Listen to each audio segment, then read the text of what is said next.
Welcome to the Chevy Florida Insider Fishing Report, presented by Yamaha. Hello and welcome to the Chevy Florida Insider Fishing Report. I'm Lauren Bolander. This is Captain Rick Murphy, and Rick, Dave's with us tonight again. He's back. He's back. Somebody has to break the silence in this place. We got to get the rocking again. All right. It is rocking indeed. We missed you. I know Mary you did a good job filling in too. for you, but we missed you. I'm glad to have you back. I don't like to be away, that's for Did sure. miss him. All right. Well, you know, Lauren, just like we always do every week, we've got to discuss the theme species. And we have our Facebook contest where our fans send in their photos. And the first photo is Robert Long. He had jigged up this AJ in 200 feet of water. And that's one of the things that's so neat. Extreme kayak fishing where they go offshore and catch amberjacks. The second photo is Dawn Canamble. Sorry if I mispronounced that, but look at the size of this amberjack. This is why they call him the House of Pain. She caught this off of St. Pete. And then we also have Troy Meisner off of Tampa sent in this amberjack, and he caught 55 miles out off of Egmont Key. And you're going to hear a lot about how the reef donkey really pulls. Reef donkeys, this is one of my favorites. Yeah, man, we got a lot of nicknames for him, so let's get started. We should. We're going to start the night off in the Central West, where we have Captain Jeff Page. Captain Page, amberjack season is still a few weeks out in your area. Is that so? That's true, Lauren and Rick. Good to hear you guys. Right now, our AJ season's closed in the Central West region, but it reopens August 1st, which is about 3 weeks out. We catch the big AJs year-round in my region over wrecks and springs in as close as 80 feet on out this time of year. You want to probably say 120, 140 feet on out this time of year because they like to get down in the cooler water. In the bait category, nothing beats big, lively blue runners or big hand-sized pinfish. Anything larger than just a regular-sized pilchard or threadfin. Big, oversized threadfins will work. A lot of the captains, what they'll do, Rick, in my region, is when they found them, located them on top of a spring or a wreck, they'll chum them up to the surface with handfuls of smaller pilchards, glass minnows, threadies, and then once they get them busted on tops on the free-running bait, they'll throw big, heavy-duty topwater plugs like Yozuri hydro pencils at them and get them to come up and blow the topwater plugs. But they better be with heavy split rings and heavy hooks because these things don't play. I heard you mention average AJ in my region can be 30, 40 pounds up to 80. Heavy-duty gear is recommended. Another good lure that works for them are any of the Williamson Vortex vertical jigs. And you can drop those down to whatever depth you've got them marked at on your Humminbird and then vertical jig the AJs. I have a photo tonight that comes from us from our friend Captain Chris Caesar out of Tight Lines with an 85-pounder they got earlier this year. Wow. Man, I'm so glad that I wasn't involved in that deal because that I really... don't want none of that. No, I certainly don't. One thing you need to remember, eat your Wheaties because they will. They'll take no prisoners and they'll make a grown man cry. All right, what else you got offshore, Jeffrey? Gag groupers are in full swing in the Central West region, and guys are enjoying a lot of different ways of catching them. The great gag bites so far. Nice thing is they're not having to go out far to get them, Rick. They're in as close as 30 to 50 feet of water over any rock pile or ledges. Pretty much where you were catching your red groupers earlier this season, the gags have moved in. Live pinfish, cigar minnows work real good, but cut sardines if you can't come up with any live bait. But it hasn't been a problem. Most of the guys are saying on their way out they've been able to sabiki up good pinfish, good pilchards, good threadies on their way out around any range markers or buoys. Guys are also trolling bigger areas of hard bottom with Rapala X-Rap 20s and 30s in the chartreuse and pink. And I recommend those bright colors because we've had a lot of rain and a lot of freshwater discharge, and it's got the water, I wouldn't say dirty, but stained to where that chartreuse and pink show up real well. And don't forget the Egmont ship channel because the average gag groupers are 26 to 32 inches. Sounds like... Going inshore. Go ahead. Speckled trout.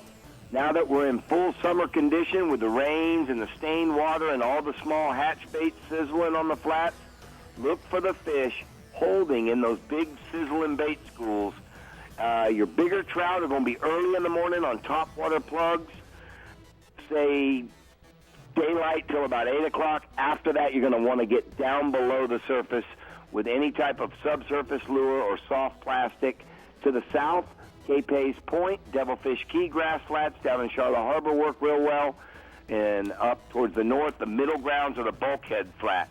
The one thing I like to do, Rick, is set up on a drift according to whichever way the wind is drift blowing, and then throw my plugs or my subsurface lures or my soft plastic as I'm drifting with the wind. I don't like to anchor up so much or power pole down because trout seem to bite better on a natural drift. Species 2, tarpon.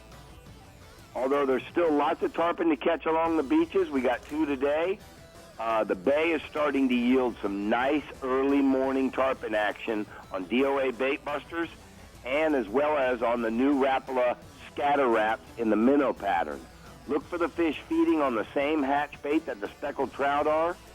And as a matter of fact, don't be surprised while you're trout fishing if you don't have a tarpon come up and blow your plug. Some of the areas to pay attention for them in are the east wall and the west wall down in Charlotte Harbor, and then anywhere along the grass flats from Emerson Point all the way to the north end of Rattlesnake Key. And then don't think they're all little juvenile tarpons. They're the same tarpons that rat on the beach. They've just lost some of the roe. They're averaging 80 to 100 pounds. All right, thanks, Jeffrey. We're going to go ahead and get to the Startron hotspots from the Central West region.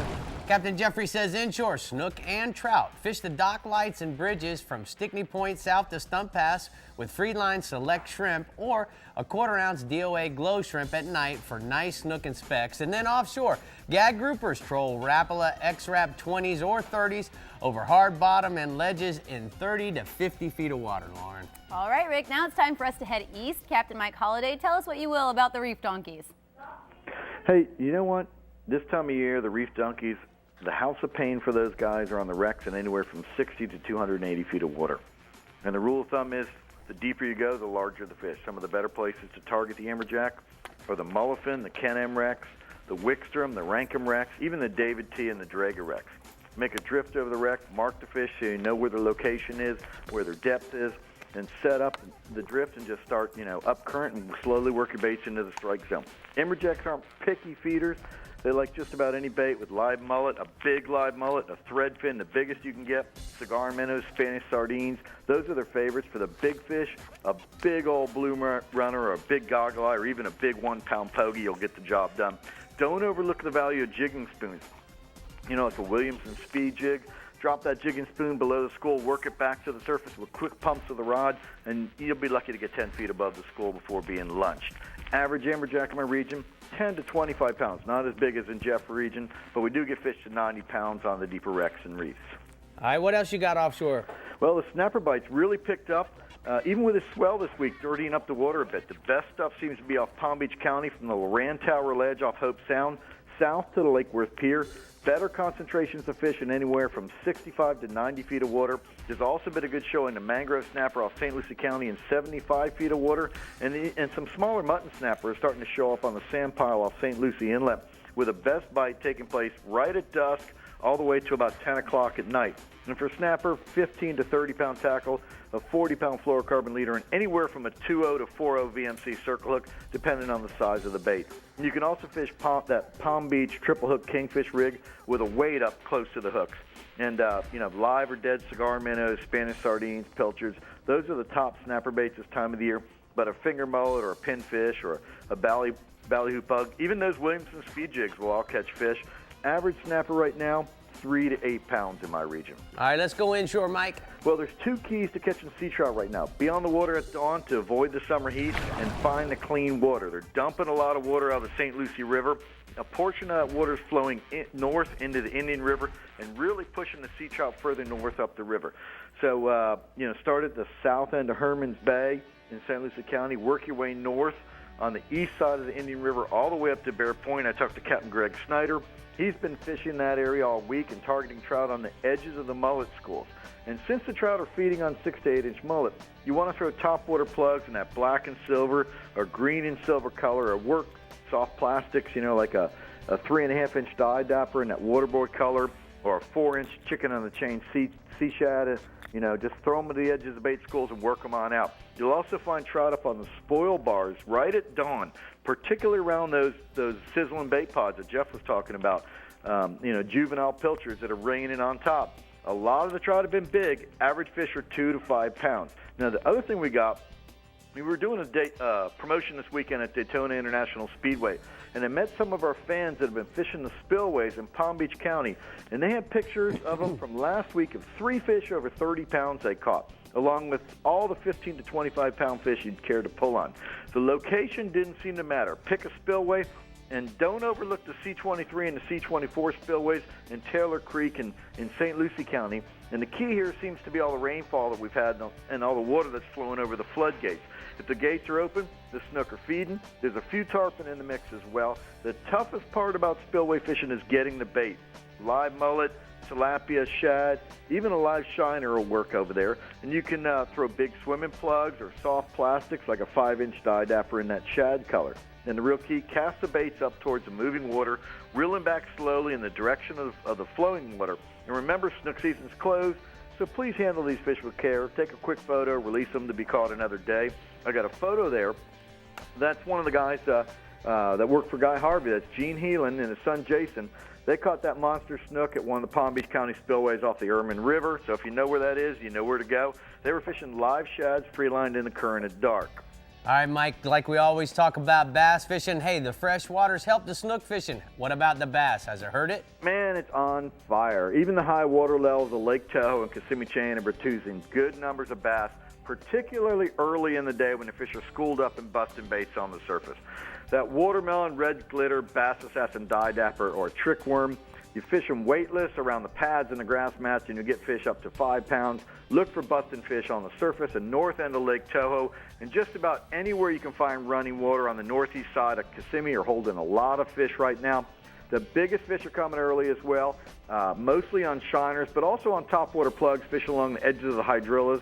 The hydrilla mats there are fished on the outside grass lines. And then once the sun gets up, slow everything down, big time. June bug colored worms, rigged Texas style, focusing on the shady sections of the lily pads and the hydrilla mats in those same sections of Kissimmee and Tahoe. Right now, Tahoe and Kissimmee Chain are averaging, guys are getting 20 to 30 fish a trip, so those places are on fire. Thanks, Mike. Great report. We're going to go ahead and take a look at the Bennett Auto Supply hotspots from the East region. Inshore, catch and release monster snook at all the spillways in the region. Live shad, tilapia, mullet, or cast large topwater plugs at first light. And then offshore, Dawn Wahoo bite in 150 to 400 feet of water from Jupiter Inlet to Boynton Beach Inlet. Troll Yazuri, Bonita lures, or braid speedsters. The bite's going to be over by 8:30, so don't waste any more time, Lauren. Okay, guys, stay with us. On the other side of the break, we're going to head to the southeast with Captain Jimbo. We're also going to let Dave shake off the rust at the workbench, and you can try your luck at winning a sea of cash with the Florida Lottery Guy Harvey scratch-off ticket, featuring a top prize of $50,000, over $20 million in instant cash prizes, and Sportsman Paradise Second Chance promotion, which includes the chance to fish with Dr. Guy Harvey himself. The Chevy Florida Insider Fishing Report is brought to you by the Florida Lottery, Yeti Coolers, wildly stronger, keep ice longer, best parts, best prices, Bennett Auto Supply, Captain Harry's Fishing Supply Company, Chevy, the IGFA, conservation through education, get your hands wet, and Olukai. I'm happy we could get you exactly what you wanted. Not as happy as I am. Maybe not, but close. Here's your new Silverado with everything you wanted in Victory Red, my friend. Victory is mine. I feel good knowing you got exactly what you wanted. Is this a great day or what? The Chevy Model Year End Event. The 13s are going fast. Time to get yours. Now, current Chevy truck owners can trade up to this 2013 Chevy Silverado All-Star Edition with a total value of $9,000. It's 200 streamlined horsepower of Yamaha forward thinking. The all-new F200 inline 4-stroke. Whether you're an offshore angler, pontoon cruiser, bay boater, or walleye hunter, the responsive and fuel-efficient F200 combines amazing power and versatility in one incredibly compact and lightweight package. The all-new F200. Legendary Yamaha reliability and the freedom of forward thinking. For over 30 years, Guy Harvey has masterfully captured the wonder of marine wildlife in his artwork. Now he's sharing his inspiration with the Florida Lottery by creating 12 exclusive images for the Collector Series Guy Harvey Scratch-Off game, featuring a top prize of $50,000 and a second chance opportunity to fish with Guy Harvey himself. Celebrate the beauty and riches of Florida with Guy Harvey Scratch-Off games today. The Florida Lottery. Just imagine. Deep within Key Largo, you'll see things that may surprise you.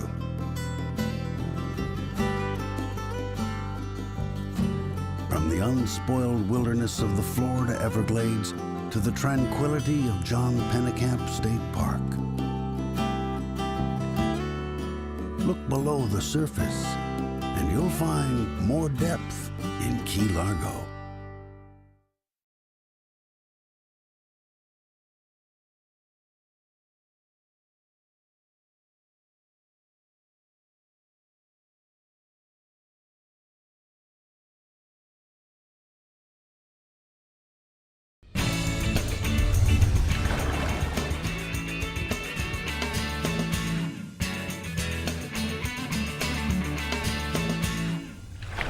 Now let's go over news and notes from the FWC. The Florida Fish and Wildlife Conservation Commission will host a series of public meetings in July to help shape the future of deer management in Hunting Zone A in South Florida. You can catch one of the following: July 15th at the International Game Fish Association in Dania Beach, July 16th at the John Boy Auditorium in Clewiston, and July 17th at Edison State College in Fort Myers. You can find more information at myfwc.com. Now it's time for Off the Deep End.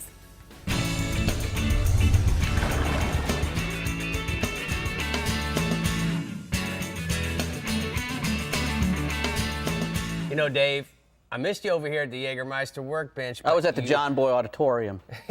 Good night, Lauren. That's where I was at. I like that. I didn't catch you on the Waltons. Beautiful. Hey, let's talk about AJ's, man. We're talking about a fish that can... You know, the AJ is a very strong-bodied fish, and he can pull really hard. We've heard all the, the little nicknames, reef donkey and whatnot. So this is not the fish that you take the kids out to try to catch right off the bat. Or grannies like me. I don't care if you catch them either. The very last one I caught weighed about 90 pounds off of Key West in 400 feet of water. And yeah, it was on a submarine, that old submarine wreck out there. And the second one I hooked, I told him, "Oh, I'm hooked up on the bottom," knowing full well that I wasn't, and handed it to the mate. And he goes, "Oh, no, you're on the bottom." I go, "No, you're on the bottom."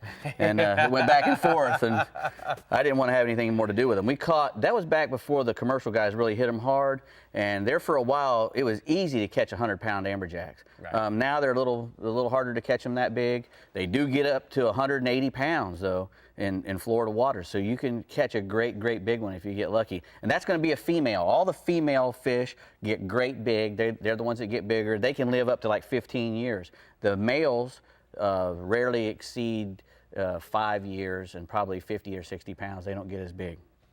Just like most chicks, they blow up when they get older. I don't know what that is.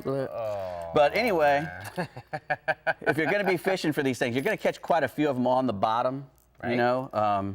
But I like to fish for them on the top. So once you get over a good wreck and you're marking them, I like to throw a lot of chum out and get them to come to the top. And once you get them to come to the top, you break out a great big spinning reel with a jig or a popper on it. And this is, this is a Williamson popper. These are, huge, super triple strength treble hooks with giant split rings, just like Jeffrey was saying. You gotta have a really good strong stuff. And all these hooks that I have up here, if you notice, they're all big fat hooks. Because if you're going to be using the kind of drag that's going to take to catch an 80-pound amberjack, you're probably going to be using 20 pounds of drag, and your hook has to hang on to that much weight for a long time. And the hardest part is to get yourself to hold on to that much drag.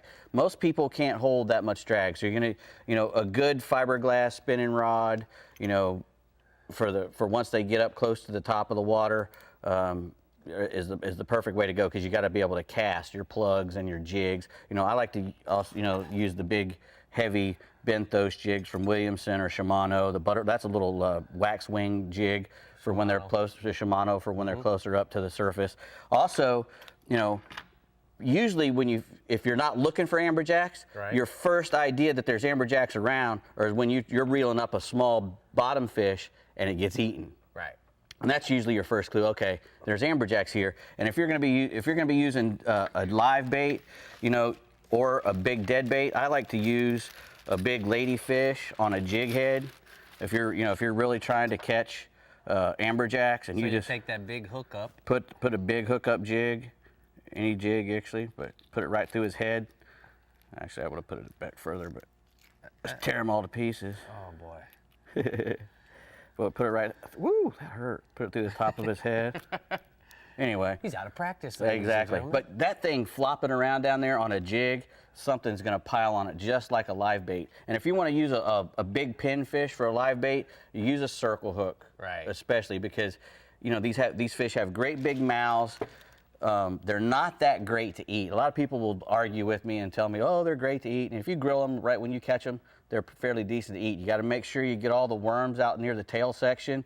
The bigger the fish, the more likelihood that they will have worms in their tail, usually concentrated towards the rear of the fish, tail end. Cut those worms out. They really can't hurt you, but a lot of people just don't like to see that.